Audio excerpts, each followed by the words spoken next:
So I will now give the floor to the chair of the examining board, Professor Jensen, who will read the conclusion from the assessment.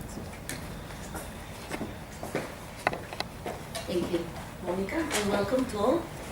The summary, well, we have written 5 pages of preliminary assessment, and I'm not going to read it all. I'll just read the final preliminary conclusion, where we say that this dissertation makes a serious discussion about what the author wishes to defend possible, particularly concerning the development of the didactic tradition within the field of early childhood education and care, against the background of challenges posed by postmodernism. The dissertation is well written, unconventional in its structure and style. It displays creativity and freshness and a strong desire to generate new insights that are both educationally and politically relevant. In this regard, the thesis is ambitious, determined, and an example of intellectual dare. The dissertation is characterized by a number of qualities and strengths as elaborated in this assessment, and some limitations that we would like to take up at the defense, which is now.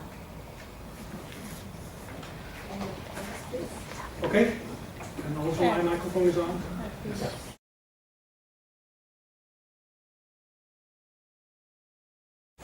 Yes, before I start, I would like to thank the committee members, Dr. Gunilla Dahlberg, Dr. Gert Gista, Dr. Wenka Simovska. Thank you for being on my committee. Anyone who knows my work can understand just how honored I feel to have you in my committee. I want to contribute to radically changing the world. That is why I have made a project that tries to update and revitalize the continental approach to education known as Didaktik. Didaktik, and I deliberately pronounce it so, Didaktik has a core of critical educational perspectives that I want to tap into.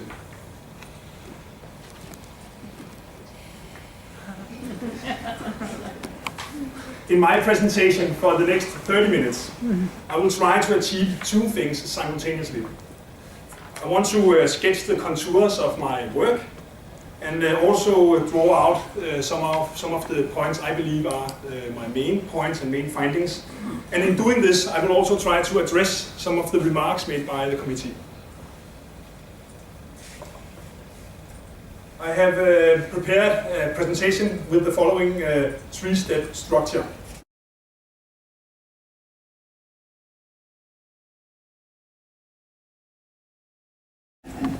First, I will explain context and methodology, and then I will summarize and comment on points from my discussion of postmodernism and critical Bildung.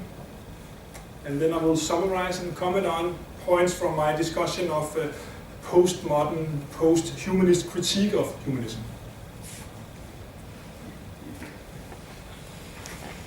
I want to quote Didaktik veteran Wolfgang Klafki on Didaktik's responsibility as a point of departure. Klafki says, pedagogy and Didaktik should not adjust to the dominating conservative trends of contemporary society, because Didaktik takes co-responsibility for the lives and opportunities of every human being through education. It should critically assess and participate in shaping society.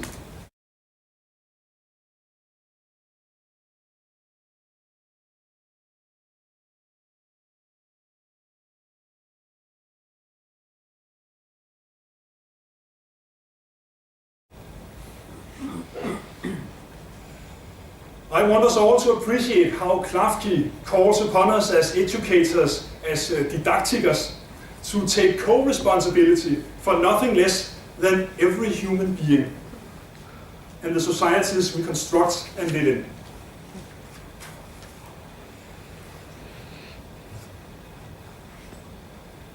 On the surface, my dissertation could be viewed as yet another project on practical issues related to teaching children how to read and write. But as the elements work together, they form a framework for my attempts at grappling with a complex of fundamental issues related to truth, power, and resistance in early childhood education and care. This complex of fundamental issues are connected to the empire, a theoretical figure constructed by Hart and Negri to convey the dominating world order of capitalism, war, and fear.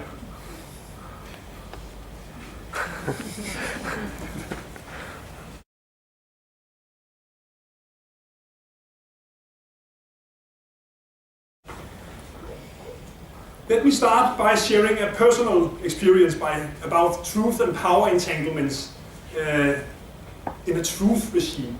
According to McNaughton, who is drawing on Foucault, a truth regime, or a regime of truth, is a situation where a complex of values, concepts, beliefs, practices stand out as based directly on truth and objective, unquestionable reason. I am originally a school teacher, trained to teach the Danish subject. At my school, there was a municipality-wide mandatory textbook system to use in the first years of school. This textbook system was based on a particular theory of reading acquisition. The superiority of this theory was seemingly evident from an impressive body of statistical data generated by golden standards experimental research. The textbook system came complete with a practical manual for teaching. Influenced by the principles and resources of this system, I felt how my actual teaching practice was slowly deterring from my personal and professional ideals and values. I felt like I needed concepts to understand and grapple with the tensions I felt from the truth regime. Tensions that I felt, but that I could not fully address.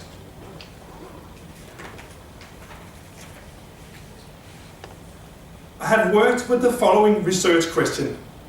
How can didaktik inform contemporary issues related to teaching and researching literacy? While I keep coming back to also the practical aspects of teaching literacy, the core objective of this study is to contribute to the further development of the early childhood education and care relevance of the continental didaktik tradition. A key premise of this study is that even though critical didaktik can work with critique of truth and power on the full range from general societal critique to concrete classroom practice, it can also benefit from insights from postmodern perspectives. Findings. The study finds that didaktik remains possible on a postmodern basis. Bildung, which is a key concept in didaktik, denoting a process of formation, is redefined from self-formation to relation formation.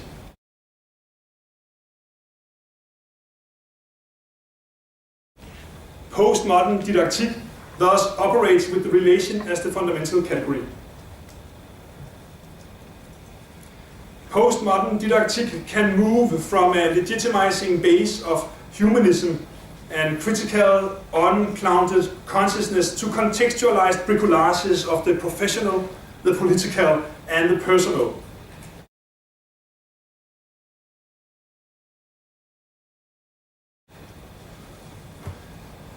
But should it? I hesitate at the doorstep to postmodern Bildung and didaktik.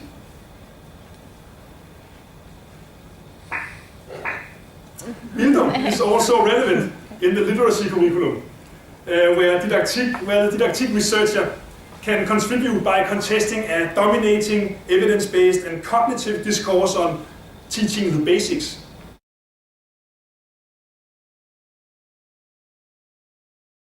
In my work, I exemplify how this contestation can be done with emergent methods, along with postmodern approaches to knowledge and power. No isolated curriculum, however cleverly designed and based on whatever number of randomized controlled trials, is medicine to remedy complex social structures of inequality, war, uncertainty, death, hate, racism, and so on, to mention a few of Klafki's key problems. So, standing on the shoulders of legendary Bob Dylan, while John is in the basement mixing up the medicine, I'm on the pavement thinking about the government.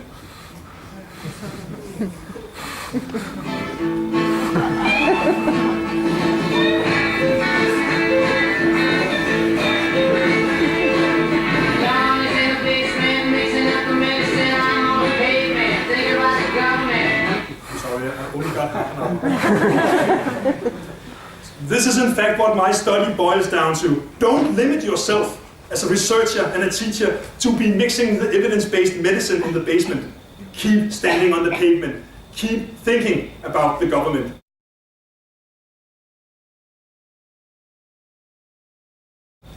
Thank you, Mr. Dylan.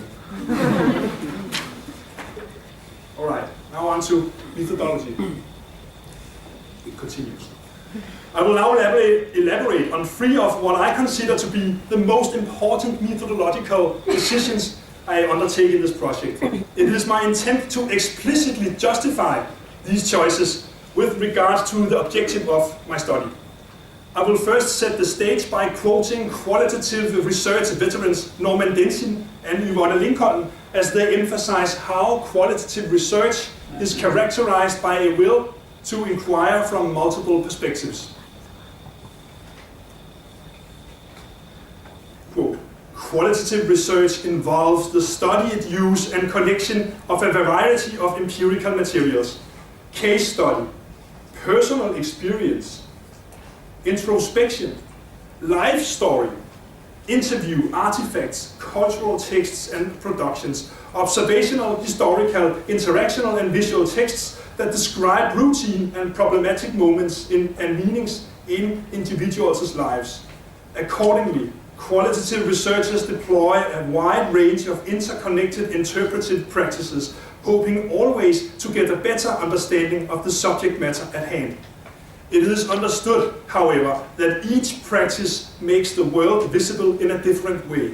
Hence, there is frequently a commitment to using more than one interpretive practice in any study, end quote.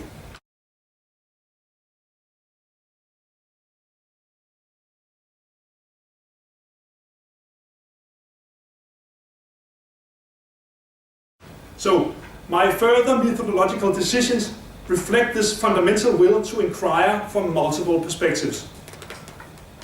Choice 1, critical pedagogy. This study is situated within the critical pedagogy tradition, with an emphasis on the continental tradition of critical didaktik and Bildung. Danish didaktik veteran Carsten Snack argues that a critical pedagogical way of thinking is characterized by efforts to include reflections about the system. In line with Snack, Giraud and Giraud argue that critical pedagogy is about making connections between pairs of elements, connecting pedagogy to politics, learning to social change, education to democracy, and knowledge to citizenship. One implication of the critical pedagogy perspective is that it is impossible to conduct non-political research.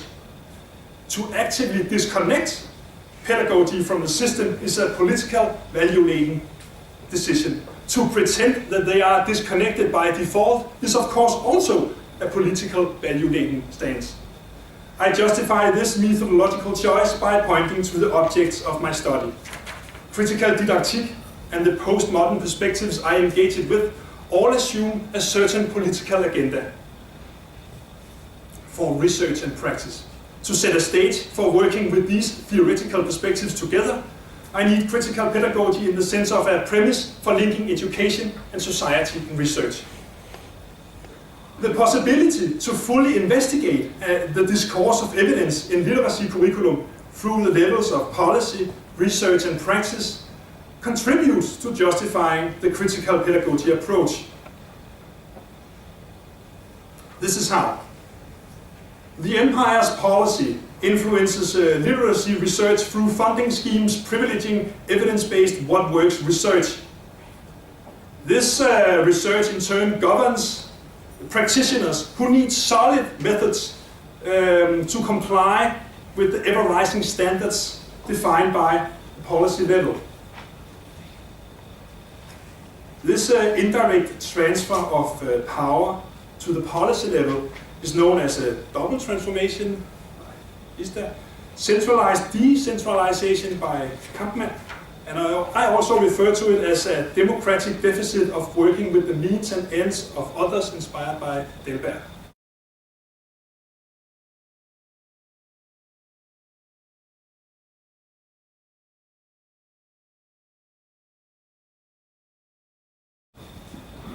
The dominating and borderless what works discourse has the power to transform pedagogic practice.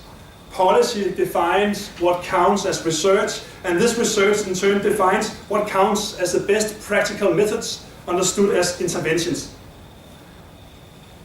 Policy also defines the framework of objectives in which to implement the methods. To call out and contest this discourse and the double transformation it is contingent on, I need to link policy, research and practice in a critical way. Hence Snack's words about education and the system. Choice 2, literacy.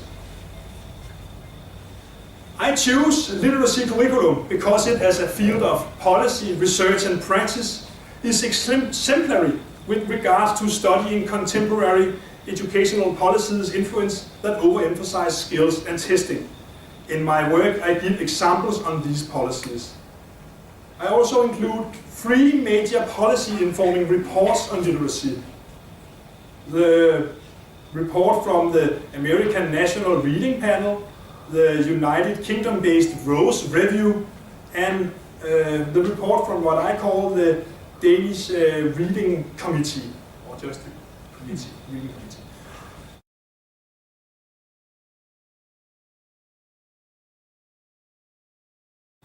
These reports share a number of common features. They are written by distinguished experts on reading and literacy. They aim to provide solid knowledge and evidence about teaching strategies, and they present these findings as based on consensus and objective scientific knowledge, even though teaching and researching literacy, I would argue, is a complex of values, concepts, beliefs, and politics. As you might recall from the introduction, this phenomenon is known as creating truth regimes. The possibility for working with real-life truth regimes justifies my choice of literacy curriculum as a research object. Bringing in literacy curriculum could also be viewed as an enactment of a central dimension of didactic itself, to always strive to combine complex analysis of the context for education with concrete issues related to teaching practice. Choice 3, incompatible theory. We are at what Peters calls the reflexive turn in critical theory.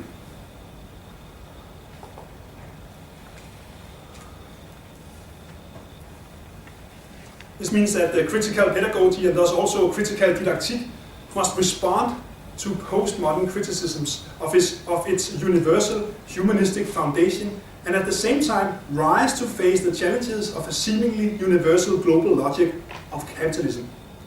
I justify my choice of a didactic by pointing to both my personal motivation and the literature.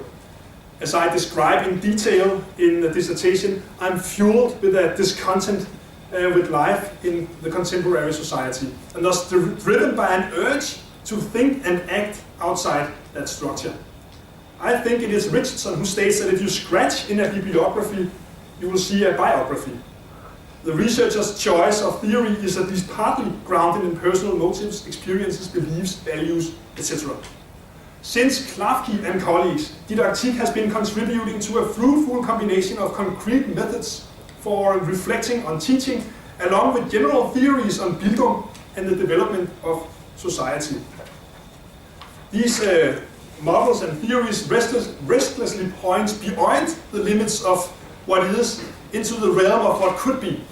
This utopian thinking suits me very well as a person. As it is reflected in the literature, postmodernism has something to say to critical didactic and the concept of Bildung. See, for instance, the varied contributions to Löwli and colleagues' book, Educating Humanity, Bildung in Postmodernity, and also Stig's work. So I justify my emphasis on the discussion between Didaktik and postmodernism by claiming that it is a somewhat already established discussion in the field. I can contribute by bringing this discussion into literacy curriculum and into early childhood education and care. On some dark nights, I feel like my work can best be described as theorizing the fall between two chairs.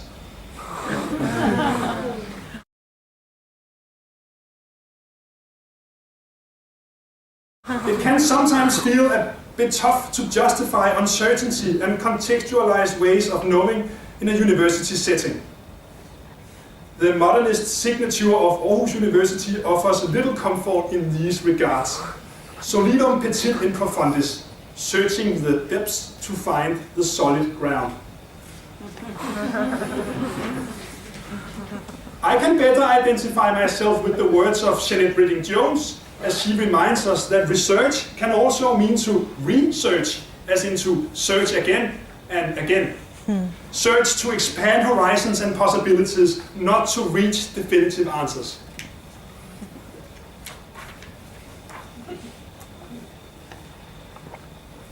Yes. Having finished the big discussion of methodology and context, I'm now ready for the two remaining and smaller points in my presentation. I will present an overview of my discussion of Bildung and postmodern perspectives. My objective is not to merge them into a kind of modernist thesis, anti-thesis synthesis setup, but discuss them in a way that allows me to harvest the insights from the different positions while keeping the tensions in place. I will present an overview of my theoretical work on classic, critical and postmodern Bildung and Didaktik in a framework made by the categories of objective, content and legitimizing base. Objective, Bildungsobjektiv. I define the objective category through these questions. Towards what is Bildung aiming, and for whom and what is Bildung aiming? The objective of classic Bildung is every individual's self-formation as the development of all powers in the domains of knowledge, morality and aesthetics. The objective of critical Bildung is every individual's self-formation into an autonomous, free-thinking subject by the development of all human powers, supporting three skills: self-determination, co-determination, and society solidarity. The objective of postmodern Bildung is forming ethical relations where action is possible. The concept of ethics refers to Baumann and Dahlberg and Moss, and the concept of action refers to Arendt and Bista.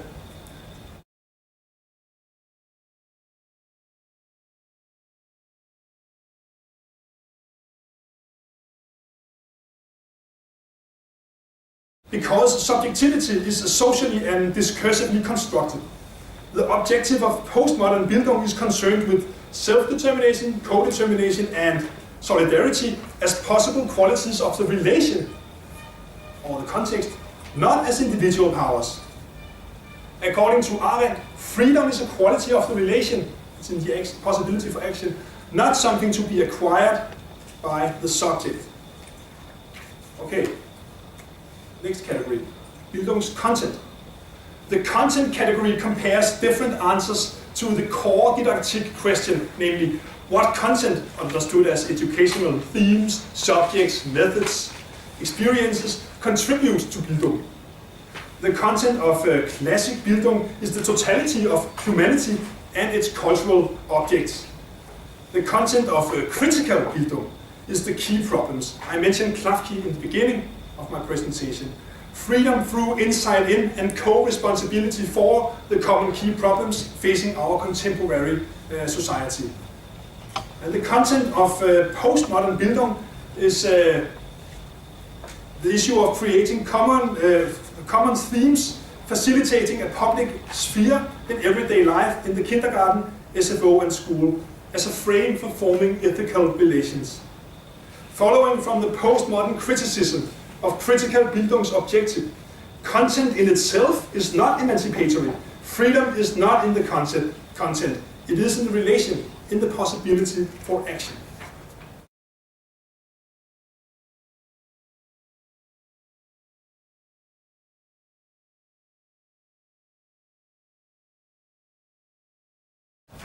last category is legitimizing base.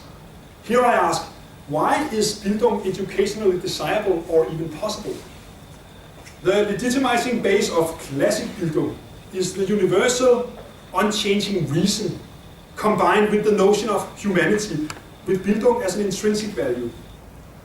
The legitimizing base of critical Bildung is a true emancipation and liberation from a position outside social and historical determination and ideology. The possibility of an in-depth understanding of society and thus the ability to distinguish between societal rights and wrongs. The legitimizing base of postmodern Bildung are what I call contextualized bricolages of the personal, the professional, and the political.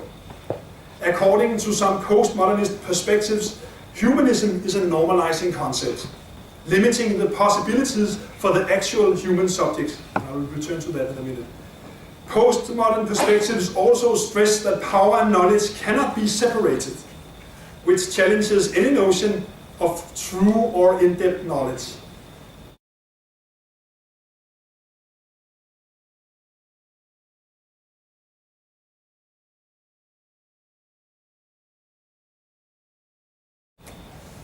This brings me to my final point, beyond humanism. Ph.d. criticizes the normalizing aspects of humanism. Humanistic Bildung, through the concept of Bildungsideal, objective for Bildung, already has a norm that functions as an objective for Bildung's formation practice. Ph.d. argues that it is problematic to prescribe forms of subjectivity, and by this effectively limits which subjects will come into presence with reference to I.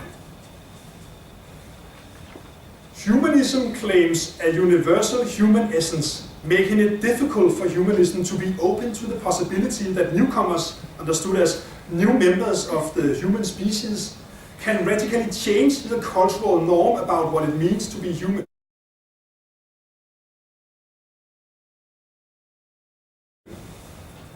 Ph.d. mentions Nelson Mandela, Mother Teresa, and Gandhi as examples of persons who have radically changed our ideas about humanity and what is possible for humans. They have set new standards for what it could mean to be human, so to speak. Even though Bildung prescribes the autonomous and free subject, the very act of specifying an educational outcome, and even more so, when this outcome is linked to the notion of being human and humanity, it is a normalizing authoritarian act. What is most dangerous? To define what it means to be human, or to let the question remain open. Snack, who's drawing on Klafki, seems to agree with Ph.d. on the importance of keeping open the question about human subjectivity. He disagrees, though, with regards to whether setting down a Bildungsideal constitutes a definitive answer to this question. As Snack notes, from a humanistic perspective, it is not the job of teachers or educators to induce a certain behavior in children. Humanistic Bildung does not seek to turn children into something or someone in particular.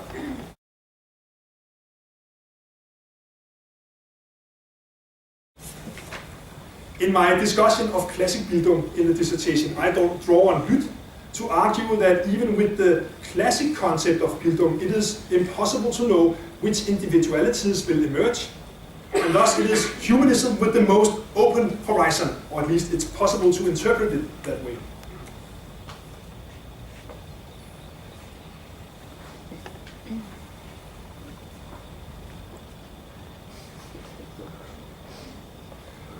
As it cannot rely on a universal notion of humanity, the postmodern Didaktik must work out contextualized bricolages of the personal, the professional, and the political. These bricolages form a kind of minor politics, legitimizing base that the Didaktik can operate from, relying less on a perceived norm of humanity. In the dissertation, I discussed the theoretical and practical aspects of creating a legitimizing base out of what I term critical policy. And on final remarks. I have experienced how the practical literacy dimension of my work opens important doors for my critical project. Among other things, I have been invited to speak at the Ministry for Children and Education's annual conference on language acquisition. The theme of the conference was what works with regards to language acquisition. I have also been invited to participate as an expert in an international literacy conference in Leipzig. Here I participated in the discussion of methods and standards of literacy research. At other times my position is more general, and I use critical and postmodern didactics, different perspectives on Bildung and content, to inspire practitioners and other stakeholders of the field to reflect and document and take responsibility for the rationales guiding their practical actions and decisions related to content and curriculum. In my dissertation, I discuss how the critical intellectual is a lonesome witness to a cause that is perceived irrelevant by the masses. Who else wants these critical perspectives? Who else is discontent with modern day life? In contrast, Baumann argues that the courage, stubbornness, and hope eventually will heal the rupture between the intellectuals' concerns and the rest of the people. Even though I'm skeptical about the elitist perspectives in operating with a dichotomy like the intellectuals versus the masses, it remains my humble intention for this dissertation to make it function as a courageous and stubborn attempt at instilling hope, politics, and possibilities below the smooth surface of accountability, consensus, and the prevailing technical rationality.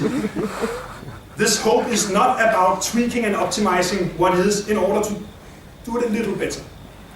This hope is about hesitant glimpses of possible utopias and a profound commitment to change. Where do we go from here? The challenges facing early childhood education and care are vast and seemingly infinite. Well, yet in all honesty, I look forward to continue contributing to seemingly impossible futures from somewhere between the realms of critical didactic and postmodernism. Thank you.